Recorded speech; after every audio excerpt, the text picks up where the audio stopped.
Appu ವಿಡಿಯೋಸ್ನ post ಮಾಡಪ್ಪ please.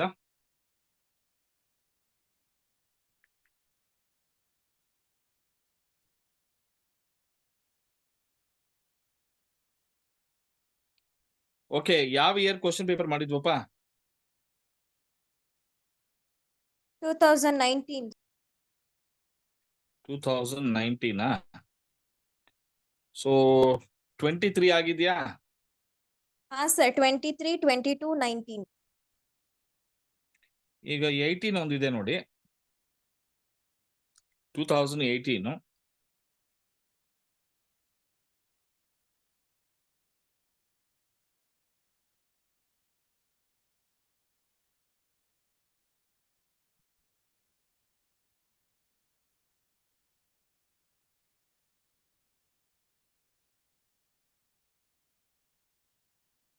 Okay, 11th question ನೋಡಿ.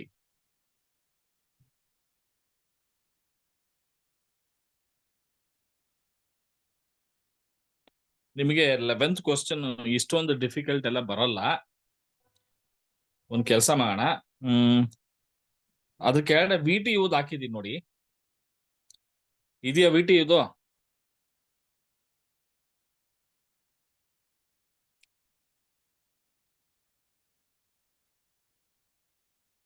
ಇದೆಯೇನ್ರಪ್ಪ? Yes, sir. So 2023 V T ಯೂದ್ ಕ್ವಶನ್ ತೋರಿಸ್ತೀನಿ ನೋಡಿ. ಇದೇ ಕ್ವಶನ್, ಇದು ಕೂಡ 10 ಮಾರ್ಕ್ಸ್ಗೆ.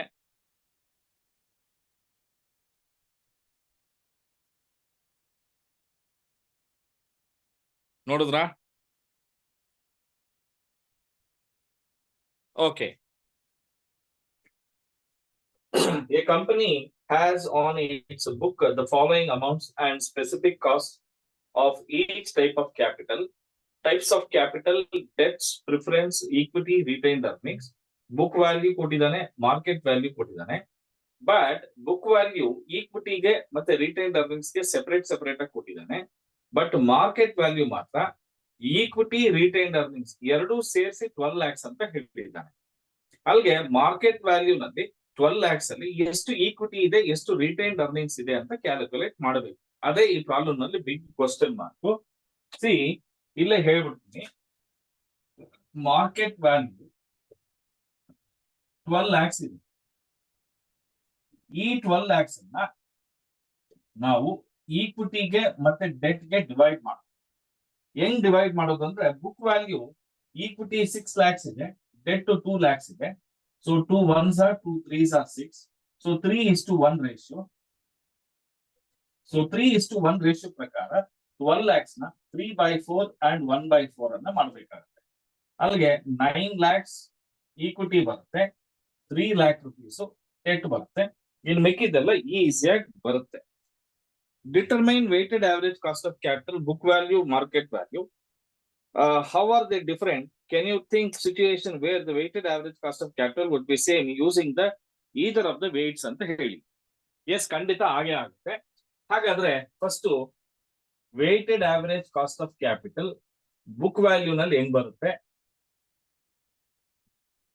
Weighted average cost of capital market value ಹೇಗೆ ಬರುತ್ತೆ? See, first types of capitals ಅಲ್ಲಿ debt, preference, equity and retained earnings. Amount of capital ಎಷ್ಟೆಷ್ಟಿದೆ ಅಂದ್ರೆ 4 lakhs, 1 lakh, 6 lakhs, 2 lakhs and total 13 lakhs.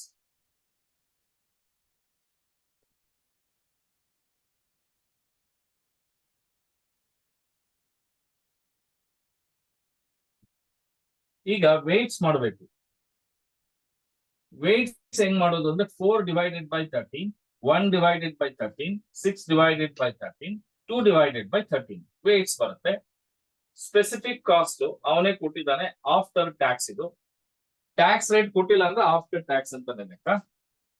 ಇದು 5, 8, 15 and 13 ಬರುತ್ತೆ. ಬರೋ ಅಂತದ್ದು ನೆಕ್ಸ್ಟ್ ವೇಟೆಡ್ ಕಾಸ್ಟ್. ಇವೆರಡನ್ನು ಮಲ್ಟಿಪ್ಲೈ ಮಾಡಿದ್ರೆ ಬರೋದೇ ವೇಟೆಡ್ ಕಾಸ್ಟ್. ಇನ್ನು ಮಾರ್ಕೆಟ್ ವ್ಯಾಲ್ಯೂ ಅಂದ್ರೆ ಟೈಪ್ಸ್ ಅಲ್ಲಿ debt, preference, equity and retained earnings. Amount ಬಂದು ಡೆಟ್ ಬಂದು 3,90,000 ಇದೆ, 1,10,000 ಪ್ರಿಫರೆನ್ಸ್ ಇದೆ. ಈಕ್ವಿಟಿಗೆ ರಿಟೈನ್ಡ್ ಅರ್ನಿಂಗ್ಸ್ಗೆ ನಾವಿಲ್ಲಿ ಬೈಫರ್ಕೇಟ್ ಮಾಡಿದ್ದೀವಿ 9 lakhs ಮತ್ತೆ 3 lakhs. ಟೋಟಲ್ ಅವನೇ ಕೊಟ್ಬಿಟ್ಟಿದ್ದಾನೆ 16,90,000 ಅಂತ ಹೇಳಿದ್ದಾನೆ. ಸೊ ವೇಟ್ಸ್ ಮಾಡ್ಬೇಕಾಗುತ್ತೆ, ವೇಟ್ಸ್ ಎಷ್ಟು ಅಂತ ಗೊತ್ತಿಲ್ಲ. So 390 divided by 16,90,000, 1,10,000 divided by 16,90,000 ಈ ತರ ಮಾಡೋದು. ವೇಟ್ಸ್ ಬರುತ್ತೆ. ಸ್ಪೆಸಿಫಿಕ್ ಕಾಸ್ಟ್ ಏನು ಚೇಂಜ್ ಆಗಲ್ಲ, ಬುಕ್ ವ್ಯಾಲ್ಯೂ ಲೆಸ್ ಇರುತ್ತೋ ಅಷ್ಟೇ ಬರುತ್ತೆ. So 5, 8, 15 and 13. ಇನ್ನ ವೇಟೆಡ್ ಕಾಸ್ಟ್ ಇವೆರಡು ಮಲ್ಟಿಪ್ಲೈ ಮಾಡಿದ್ರೆ ಬರುತ್ತೆ. ಅರ್ಥ ಆಯ್ತೇನ್ರಿ ಇದು? Guys,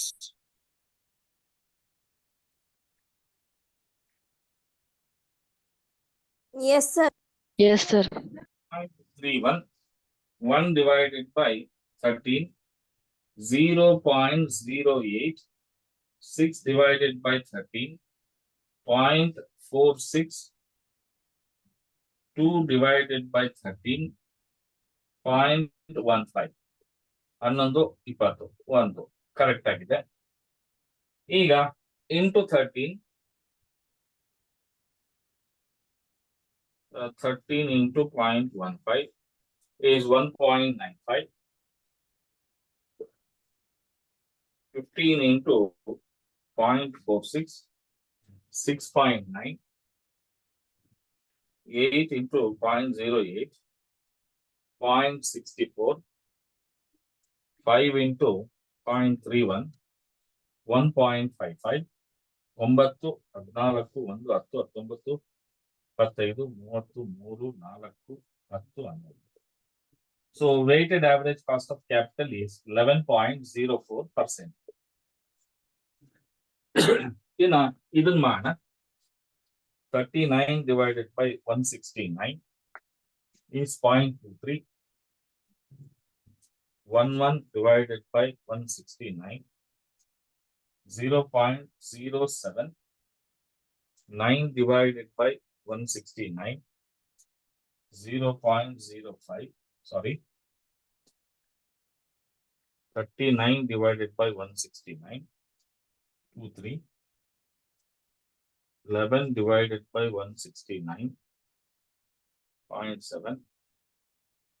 90 divided by 169, 0.53.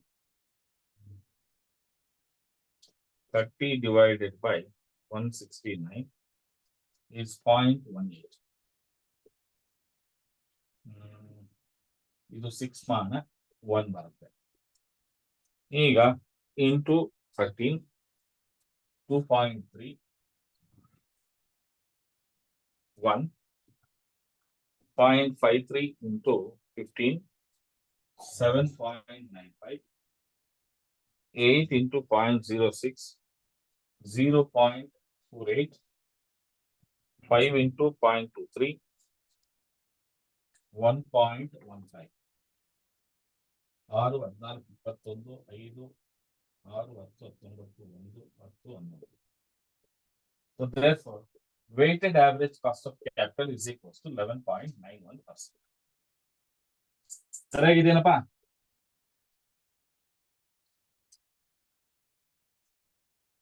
Sir correct ಆಗಿದೆಯಾ? Yes, sir. ಸೊ ಇದು VTU ಅವ್ರಿಗೆ 2023 ಅಲ್ಲಿ ಕೇಳಿರ್ತಕ್ಕಂಥ ಕ್ವಶನ್.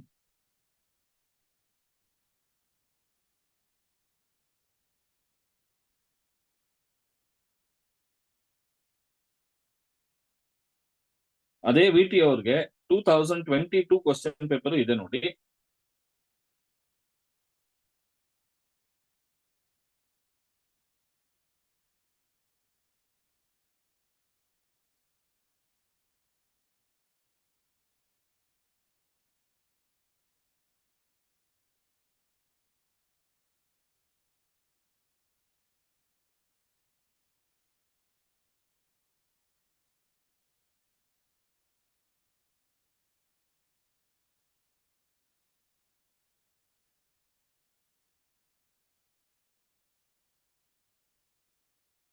ಇದೆ ನೋಡಿ 5C ಕ್ವಶನ್ 2022 ನಲ್ಲಿ 5C ನೋಡಿದ್ರಾ? ಸರ್ ಇವಾಗ ಮಾಡಿದ ಪ್ರೀವಿಯಸ್ ಕ್ವಶನ್ ಪೇಪರ್ ಯಾವುದು ಸರ್? ಅದು VTU 23 ಇದಮ್ಮ, ಇದು VTU 22. ಓಕೆ. ಆಗ್ಬೋದಾ?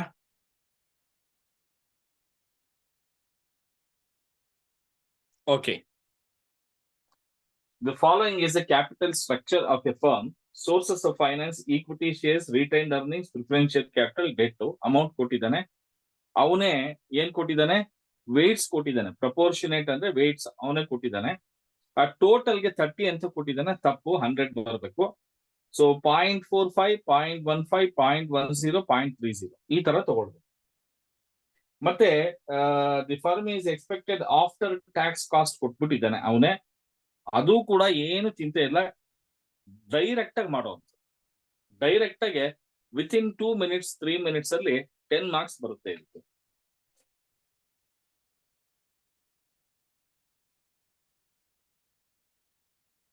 ಇದನ್ನು ಮಾಡ್ಬಿಡ್ತೀನಿ ನೋಡಿ.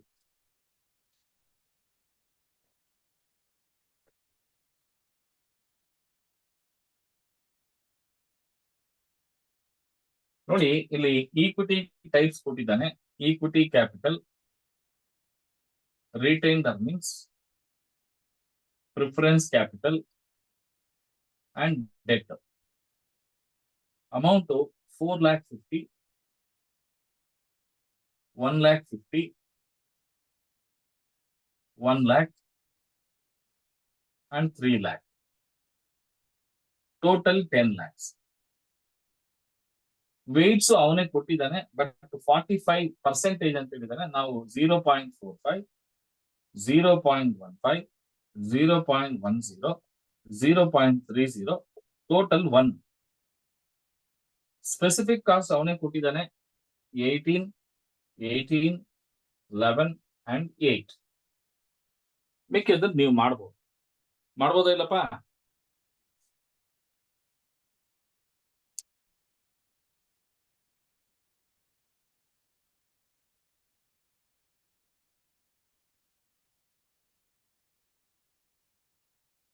ಮಾಡ್ಬೋದೇನ್ರಿ?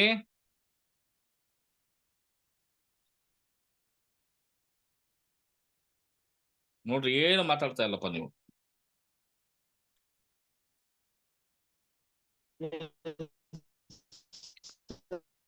ನೋಡಿ 2020 ನಲ್ಲಿ ಸೇಮ್ ಕ್ವಶನ್, 2020 ನಲ್ಲಿ ಇದ್ರ ಹಿಂದೆ ಮಾಡಿದ್ವಲ್ವಾ, ಸೇಮ್ ಕ್ವಶನ್ ಕೇಳಿದಾನೆ. Same 100% same question.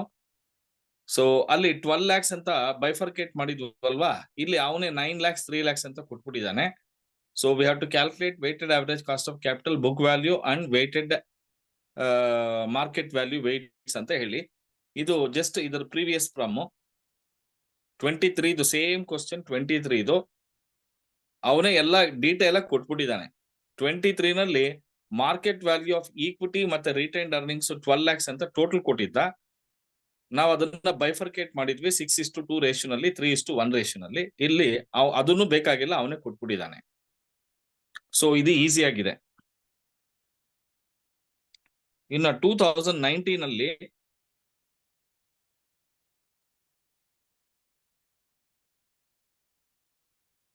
ನೋಡಿ, 2019 ಅಲ್ಲಿ ಒಂದು 5 marks ಕ್ವಶನ್ ಕೊಟ್ಟಿದ್ದಾನೆ.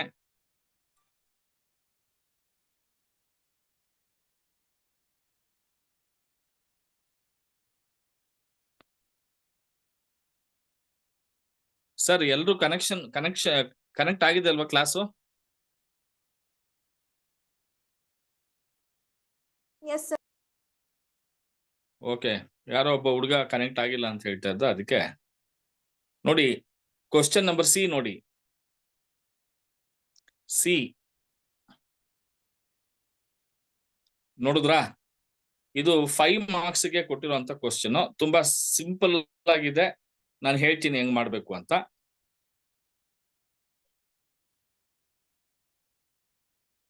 ಓಕೆ.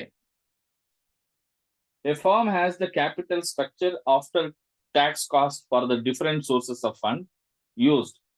Debt to preference ಮತ್ತೆ equity ಮೂರೇ ಕೊಟ್ಟಿರೋದು 4,50,000, 3,75,000, 6,75,000. After tax cost to 7%, 10%, 15%. Calculate weighted average cost of capital using the book value weights. The firm wishes to raise 6 lakh rupees for the expansion of the project below. Debt 3 lakhs, preference share capital 1,50,000, equity capital 1,50,000.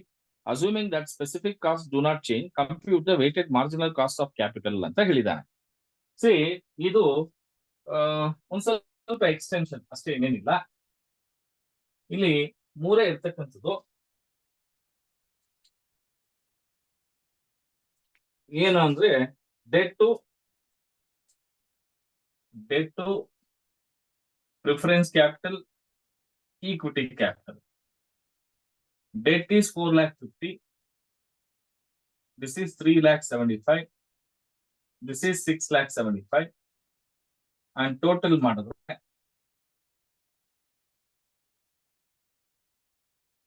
15 lakhs. ಈಗ weights ಮಾಡಬೇಕಾಗುತ್ತೆ. Specific cost after tax 7%, 10% and 15% ಕೊಟ್ಟಿದ್ದಾನೆ. Weights ಅನ್ನು ಮಾಡಿದ್ರೆ ನಮಗೆ ಈಸಿಯಾಗಿ answer ಬರುತ್ತೆ. ಅವನು ಏನ್ ಕೇಳಿದಾನೆ ಅಂದ್ರೆ weighted average cost of capital, market value ಅಥವಾ ಮಾರ್ಜಿನಲ್ ವ್ಯಾಲ್ಯೂ ಎಷ್ಟು ಅಂತ ಕೇಳಿದಾನೆ.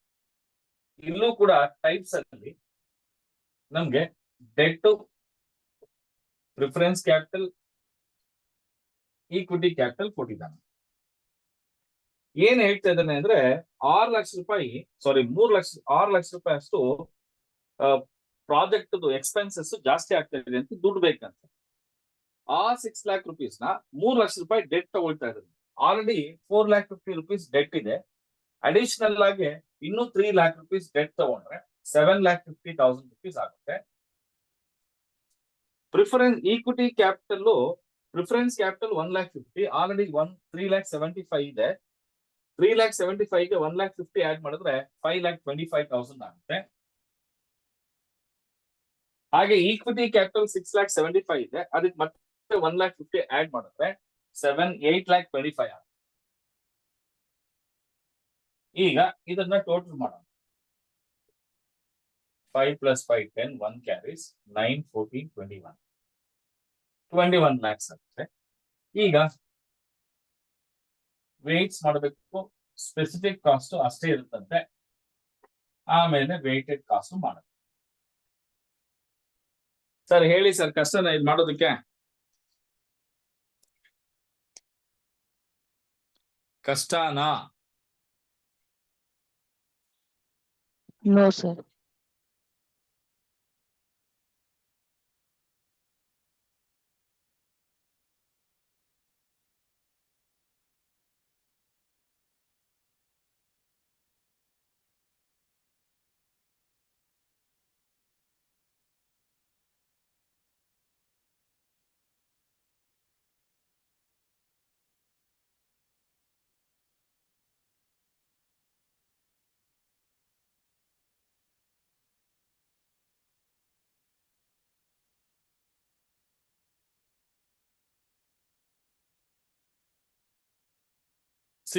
ಜಸ್ಟ್ ಮ್ಯಾಟರ್ ಆಫ್ 10 minutes ಅಲ್ಲಿ 4 ಕ್ವಶನ್ ಪೇಪರ್ ಮಾಡ್ಬಿಟ್ವಿ. ಕರೆಕ್ಟ್ ಏನ್ರಿ?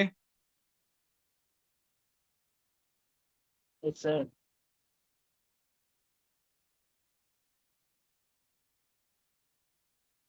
ಸರ್ ರೆಕಾರ್ಡೆಡ್ ವಿಡಿಯೋ ಕಳ್ಸಕ್ ಹೇಳಿ ಸರ್. ಸರ್ ರೆಕಾರ್ಡೆಡ್ ವಿಡಿಯೋ ಕಳಿಸಿ ಸರ್. ಅಪ್ಪು ಸರ್,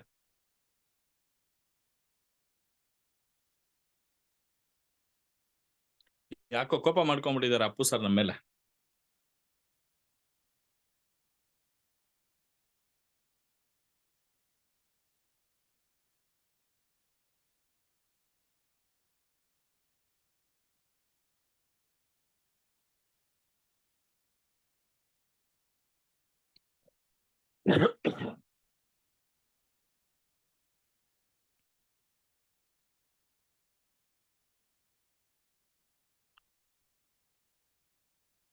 ಹಲೋ, ಇದೀರಾ?